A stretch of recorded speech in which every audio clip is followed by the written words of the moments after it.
Yo guys, it's Slyroh. You already know that today I'm going to be bringing you guys a video where I'm going to be ranking all of the anime that I watched for the spring 2022 anime season. This is something that I started doing this year as I did with the winter season, and we got even more anime to talk about because the spring 2022 anime season was straight fire. This, I think, may have been the best anime season that I've ever sat through in terms of new anime. The amount of good new anime to enjoy was off the charts insane. I'm going to be talking about 10 series today that I watched, and I completed all of them. Unlike last season, I did not drop a single anime that I started watching because, like I said, this season was so good. I truly believe that this season is going to have a lot of people's favorite anime of the year, and the wonderful thing is that not everybody's going to share the same one because there are a lot of different anime that came out that are very enjoyable and have a lot of reasons for people to enjoy them. So I'm going to talk about mine, and hopefully y'all enjoy. Let me know some of your favorites, whether they're on this list or not. Don't forget to leave a like if this is something that you're enjoying, and let's go ahead and get on with the list. Before I start the list properly, I do want to bring up two series that I said that I was going to watch when I did my what am I watching type of video for the anime season that I have not started watching, so they won't be on this list. The second season of Komi Can't Communicate, I did not really start watching. I watched the first episode because I think Netflix started airing it way later. I remember checking in on the progress of it, and it was 3 or 4 episodes behind every other anime, and so I just didn't get around to watching it yet, but I still plan on it. The other one is Summertime Render. I have not started watching because there was no legal way to watch it, and then I started watching so many other things. Summertime Render is also a continuing anime, so it's not even going to be over until the end of the summer season, so I figured I have time to catch up on it. So both of those series are not going to be on this list, but I do plan on watching them, and I might bring them up next season. I might wait till a end of the year list. I don't know what I'm going to do with that, but those two are not going to be on this list. Alright, now it's time to properly start the list. And as I start, I need to stress again, every single anime that I'm about to talk about today is good, I recommend, I enjoyed.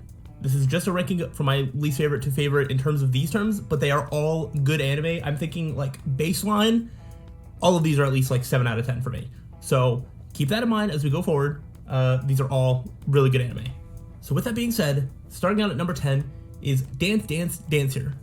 I think this anime had the best first 3 episodes of any anime this season, as it explored the main character, Junpei, really sort of having to grapple with what he thinks that his dad who passed away would have liked for him, what he thinks being the man of the house or being a man in general would be. And as he sort of explores this and tries to be someone who he's not really, but thinks that that's who he should be, he sort of comes to the realization that maybe what his dad would have wanted for him is for him to just be happy. And he's the happiest when he's ballet dancing. So it was a really cool exploration of just the sort of gender roles, trying to live up to the expectations of other people, and then just sort of accepting and going for it no matter what it is, whether it's something weird, whether it's something that society is going to be not super high on, whatever it is. I think it explored that really well. However, after that point is when it sort of started to go a little downhill for me, as I didn't really like most of the characters. I thought the main character ended up not being someone that I wanted to root for. There is a character named Luo who is just, I could not ever sort of understand what he was going to do at any given time. I think he was purposely made as not a great character, but it still felt hard to understand his motivations because a lot of times he didn't really vocalize what he even wanted, and when he did, it was sort of in vague things. I feel like there's a lot of things that this anime is going for where it takes a lot of just inferring what people want, and I don't know, I guess it's just not a skill that I have. So I feel like the anime was trying to go for things that I just didn't quite get. I didn't really like a lot of the characters, but I still felt like there was a lot of interesting things being done. Also, from some of the feedback that I've seen about this anime, it seems like this anime depicts the ballet life pretty accurately in terms of when you're being raised and that's all you know and that's all you're allowed to do. It definitely seems like it portrays that realistically. From what I understand, I wouldn't know. That's not a life that I know anything about. But there's that. And I also can't really talk about the show without mentioning some of the interesting design decisions that they made, as the characters have super long necks, literally all of them. Their eyes have like this weird like light arch that's inside of them that is always there. It is hard to not notice, and it's kind of off-putting, and you either get used to it or you don't. And then I have to break. There's a character that like basically has her eyes closed all the time. She can see, like, that's not related to her character at all. She just has that as a design choice to be like, oh, she thinks she's better than you, or some sort of authority, therefore she just never opens her eyes to you. But like, she can still see everything. You know, there's just weird design choices like that I'm just like, I don't know. I can't fully get behind a lot of the stuff that's happening, but I do recognize that this is an anime for very specific people, and it seems like it's telling a really good story. I just don't super like the characters, but it is pretty decent. So that's where we're starting. In a similar vein of shows that had a really strong start, we're going to talk about Birdie Wing Golf Girls Story, a sports anime that I thought was just going to be, you know, cute girls playing golf, whatever. That was not exactly the case. I mean, it is kind of by the end, but you follow Eve, who basically like plays like betting golf, where she's like basically using golf as a way to get money so she can pay for these like orphan kids that she like kind of stays with. She doesn't really have like a home, and then like these other people. It's kind of hard to describe, but she sort of gets set up with these gigs by this like not quite mafia. That's like a whole other part of the story that like does happen, but something mafia adjacent, where she is in a lifestyle where you know, it's not great, but then she meets somebody who like plays proper golf, and yeah, from there she sort of gets the desire, and then is able to meet up with this person again and end up in a situation where she can play proper golf. And speaking of the golf is actually pretty exciting to watch. Eve, the main character, doesn't play just like a normal golf. She plays very aggressively. She shoots straight for the pin. She'll make crazy shots that are, you know, bouncing off the pole and like right in. She'll do some crazy stuff like that. But there are a lot of other characters that also sort of play like crazy golf. Not exactly in the same style. There's different styles. But I do think that the show does a pretty good job at making the golf matches exciting and interesting. They are visually appealing, and I think the characters are likable. I think as it got later on, I feel like the two main characters that sort of lead a lot of the story started to get a little worse, but I still think that they're good overall. And it has promise for the future, and I believe that Season 2 is already confirmed for January, so, I mean, that's like, what? Yeah, the summer season, fall season, and then there's going to be more Birdie Wing Golf Girl story, so... yeah, it's kind of turned into just them playing golf, but even that part has actually been pretty interesting, even though a lot of the underground golf betting stuff isn't really happening anymore. It's still a very interesting watch, and I plan to keep watching in the future. I think this is a solid anime. So let's stick with sports anime. As number 8, I'm going to talk about Salarymans Club, which is a series that I brought up in the winter rankings that I did, but it was only halfway finished, and now it is completely finished. And it's still pretty good. It's a sports anime it's a badminton anime where the characters play on like a corporate team, so they also take part of a business that has to, you know, do business things like sell products and, you know, check up with clients and all that sort of stuff. But then they, the second half of the season is mostly focused on the sort of corporate tournament, because of course there's going to be a tournament where, whatever. There's a lot of just sort of inner team drama. It's very sports anime. I don't really know how to describe it other than, hey, this is a sports anime. It has a weird gimmick of like being a corporate thing and not like related to a high school or even like a professional thing or anything. But it's still pretty exciting. I think as time goes on, I think I will probably forget about a lot of stuff that happened, but I can't say that any of it was bad. There was good relationships between all the characters. There were the side characters had their own sort of stories and things to overcome and things to work with. The matches themselves were pretty exciting.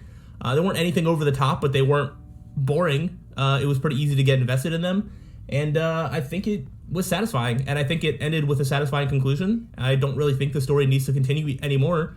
And yeah, it's solid. It's a pretty decent sports anime. If you like sports anime and anything about this badminton, you know, business Salarymans Club thing sounded interesting, I say go for it. If you're not really into sports anime, I don't think this is going to do anything to change your mind on that, so it's good. And also the opening theme song is kind of a banger. Coming in at number 7 is going to be the first anime on the list that is not finished yet. as it is Oni Pon. Oni Pon is a short-form comedy anime that centers around 3 Oni girls trying to just do random shenanigans to improve humankind's opinion on Oni. It's very Japanese. It has very weird humor, but the visuals are also like really nice, and also each episode is like 14 minutes long, and that's usually including an ending song, which means if you don't even want to sit through that, it's like 11 minutes of random comedy shenanigans. It's pretty funny. I like it. Apparently there's going to be like 60 episodes, which I guess is about 30 episodes of like if it were a full-length series, which isn't that bad. It's a pretty nice and easy watch. I don't know if you are really into sort of Japanese culture, and if you see any clips or watch the first couple episodes, it's a sort of like dry humor. It's a specific humor that I think caters to certain people. I think it's pretty funny. It seems like there is a decent amount of care put into the series, and it's just nothing really ties together that much. It's just kind of like, oh, they do this random adventure, whatever. But I think it's funny, and I think it's pretty cute, so I'll probably keep watching. Coming in at number 6 is going to be my biggest surprise of the season, The Executioner and Her Way of Life. This is a series that I wasn't planning on watching, but I was sold after seeing some people talk about it. I am going to sort of give away the plot. This is one of those anime where episode 1, it tries to set up a specific plot, and then like halfway / towards the end of the episode, it does a sort of like plot twist where it's just like, actually, this is the real plot. So I am going to spoil that because I think it actually makes the series sound more interesting, because it is set up as like a sort of generic isekai show. Some person comes from another world, whatever, and is like, oh, I have a new superpower, and then is about to do things. But the plot twist is you actually follow the Executioner, hence the title, and her job is to kill outsiders, people that come from Japan specifically. So people that get isekai'd into her world, it is her job to just kill them, because this is an event that happens a lot, or not a lot, but frequently enough. So yeah, that is a really interesting twist on the isekai genre. I don't even know if this is considered an isekai. I guess it would be, but the main character is somebody that's from the world, so it's almost more fantasy. But there is an outsider that she goes to kill, and turns out she can't, and it's just because of the certain power that this character has.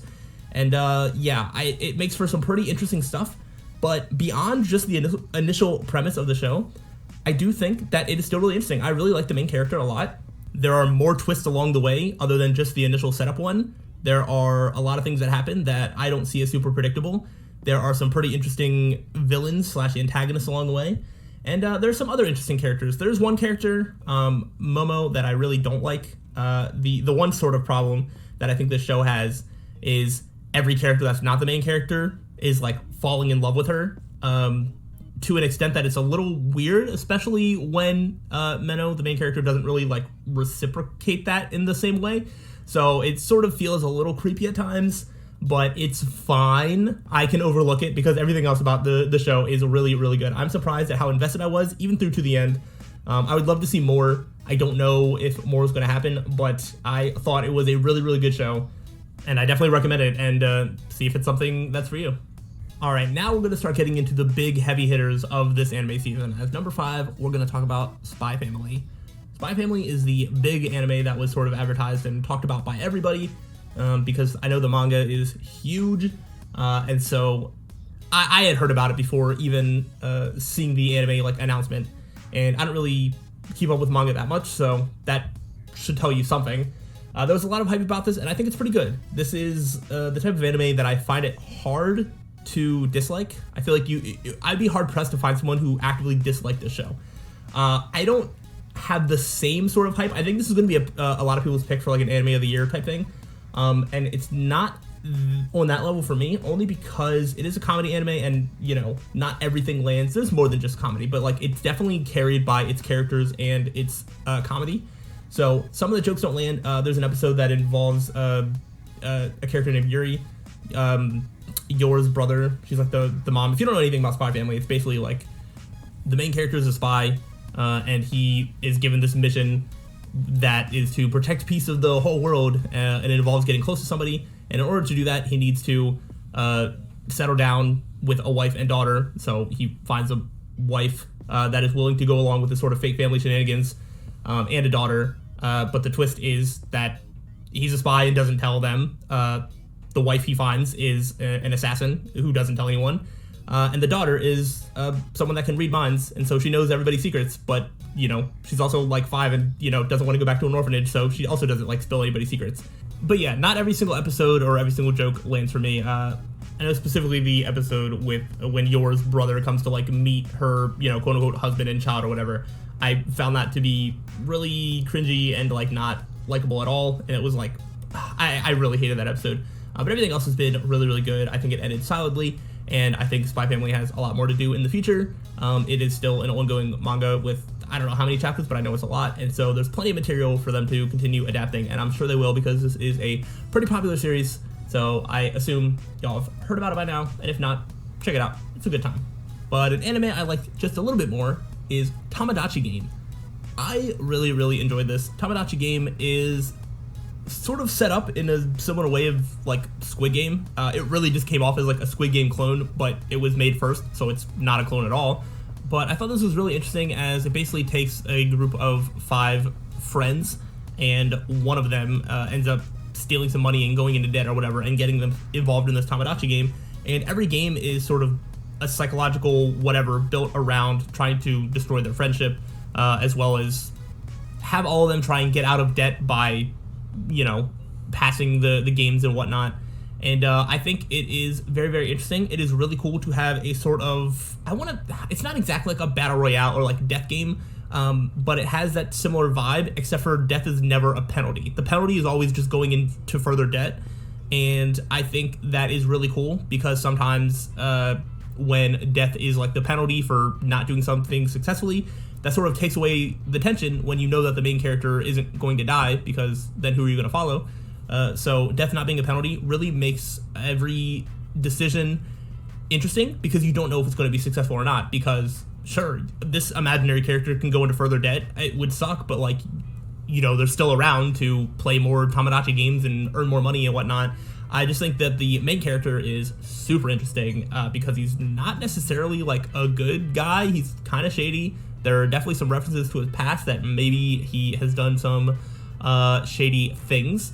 He is basically trying to bring down the entire like organization of Tamadachi Game, and I think he could do it, and I think this is really interesting. I don't know how long the manga that this is based on is, or if it's completed or not, but I would love to see more. I thought this was a really, really good anime. This is probably the one that I was most looking forward to. When I would finish an episode, I felt really compelled to have to watch the next one, because every episode just ends on like a sort of cliffhanger. Is like, wait, how did they do this? How did they get past this? How does this end up happening? There's so many times where it's set up where you think one thing's going to happen and then it turns out it doesn't, or something happens that just seems like it can't be explained, and then the anime explains it pretty well.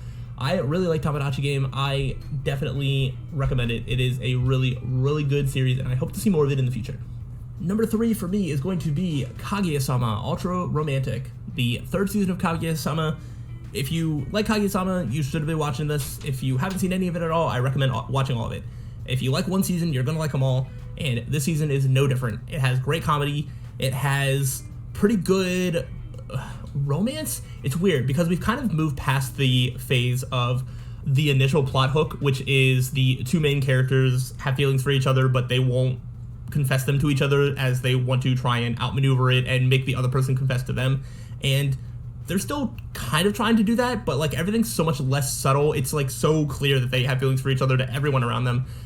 The side characters also start getting involved in romantic things, and it's just really, really interesting. I thought that the finale of this was really good.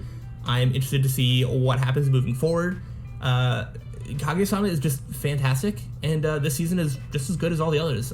Maybe even better. I don't know. I feel like it wasn't the funniest, but I do feel like in terms of the character depth and exploration, it was maybe one of the best. So yeah, Kageyasama is great. If you probably don't need me to tell you that. If you haven't watched any of it, you definitely should watch all of it.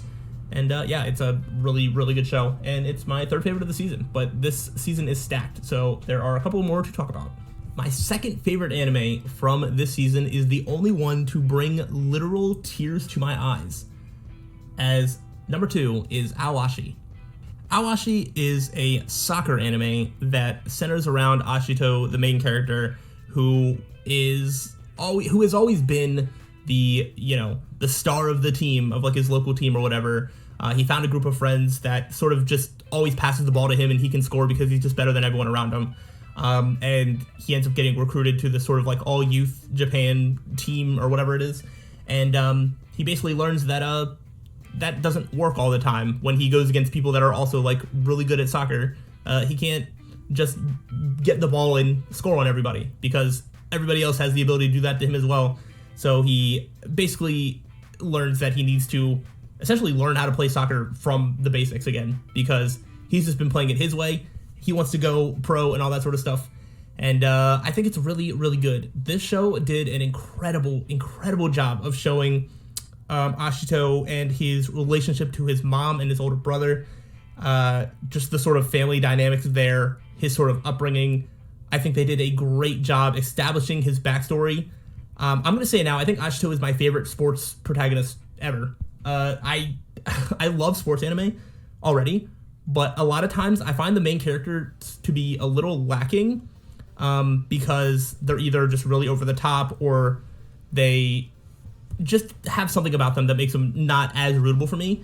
And I think Awashi does great with its main character, but also the side characters, as I really just am rooting for every character that I meet, just about. There's a couple of them that are a little bit more antagonistic, but just about every character on the team I really enjoy. I want to know more about. I want the team together to succeed. I want Ashito to succeed.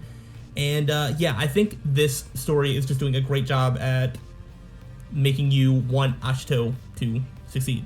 And it is incredible. He has this like instinct, this like knack for just kind of knowing where people are on the field. But it's sort of an instinct thing, and he's never transferred that into like, oh, if I take this instinct and then think about what's happening, what do I do then? He's never really thought about anything. He just kind of does. And so, now he's sort of like learning how to think about these things and apply them so he can be better at soccer. And it's such a good show. I would already put this as maybe my second or third favorite sports anime. It's not quite as good as Haikyuu yet, but Haikyuu's also had 4 seasons. If this has 4 seasons, honestly, I can't say that this will not be better, which is not something I say lightly. Right now, I would put this on the same level for me of Ace of the Diamond. It gives me a lot of similar feelings to Ace of the Diamond, which I really, really enjoy, but I don't enjoy that series' main character. So this is kind of like that series with better characters. Although soccer is a sport I care less about than baseball, I still think it is super interesting. And Awashi has 12 more episodes to go, so even though this is number 2 now, if it keeps up this level of quality, this could be my anime of the year, which is crazy to say. I did not think I was going to say that, but it is very possible. I love this series 2 bits, and I hope that it continues to be good, and I hope that they put a little bit more emphasis. I think some of the animation could be better, and I just mean that in terms of like the fluidity and like the action. I feel like there's not a lot of actual soccer that has been played / really exciting to watch, and I think if they go all in and really put a lot of focus onto the actual matches, I think it is going to be something that I won't forget. And I really hope that happens because I really like this series and I want it to continue. So let's see how it goes. But now we can talk about my favorite anime from the spring 2022 season. And currently my favorite new anime of the year, it's Yaboi Kong Ning. Yaboi Kong Ning is a series about Kong Ning, who was like an ancient Chinese tactics general who wished to live in a time without war, gets reincarnated to present day, finds out he really likes modern music, and uses his general knowledge of tactics to help a girl that he meets that he really likes the music of. Because actually, this series is about Eiko, a singer who had some pretty rough times, but was basically saved by the power of music, decided that she wanted to become a singer, and is a really good one. And this series is basically a story about her becoming better on her road to being a music superstar, essentially, because all she wants is to reach other people with music in the same way that music reached her.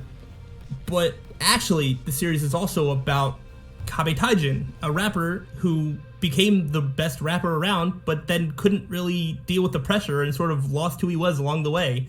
And so he's on a journey to sort of rediscover himself and rediscover why he rapped in the first place. But then also, the series is about Nanami, a girl who wanted to go big with her music, but it wasn't going well, and so she essentially sold out in order to become successful, and now she's sort of not regretting that decision, but she wants to change that decision, but now there's so many other people involved that if she makes that decision and it goes badly, it will affect a lot of people around her, so she's sort of stuck between a rock and a hard place of like, you know, oh, I sold out for this music and it actually worked, so should I go back now, or do I have to stay doing this for the people around me? And if you can't tell, this series is just a really good exploration of different characters, their ideals, their journeys, and it all is tied together with this goofy, reincarnated Chinese tactics emperor, warrior, general, whatever he was, and implementing his modern strategies to help people on their journeys, and brings all of them together. It's funny, it's light, it's great, but there is some real depth behind these characters, and it's tied together with not just some funny comedy and random stuff like that, but also really, really good music. I think the music in the show is so good, and obviously, if you're gonna be a music anime and you want to be good, having good music is a main key in that. And I just think that the music is so good. The opening is so good. There's just so many things to love about this show, and I highly, highly recommend watching it because it is just incredible. Literally, the only complaint I have is there is some times where they sort of like reuse the same song to make a point. There's one time where Eiko goes like out onto the street to like perform, and the song that she performs, like every time she does it, it's the same song over and over again, so there isn't as much song variety, which would have been nice to see, but that's literally my only complaint. Everything else is just about perfect. I really love this series. I love the characters. I love the music. There is so much heart and soul in this series. I don't know if there will be more. It ends off pretty good, but also ends off in a way that they could continue doing it, and I would be here for it. I think this series is fantastic, and it's my favorite of the spring. So there you have it, all the anime that I watched this season, all ranked from my least favorite to my favorite. Like I said, they're all really good anime. I hope that I've given you some new anime to watch, or at least an entertaining video showcasing my experience with this season of anime, and I'm excited to continue doing it in future seasons of anime. If these are videos that you enjoy, please let me know. Let me know some of the stuff that you watched that you really liked, and I will see y'all for the next season of anime, or whatever other videos that you decide to watch. Hopefully I'll see y'all around. If you enjoyed, let me know, and until then, peace out.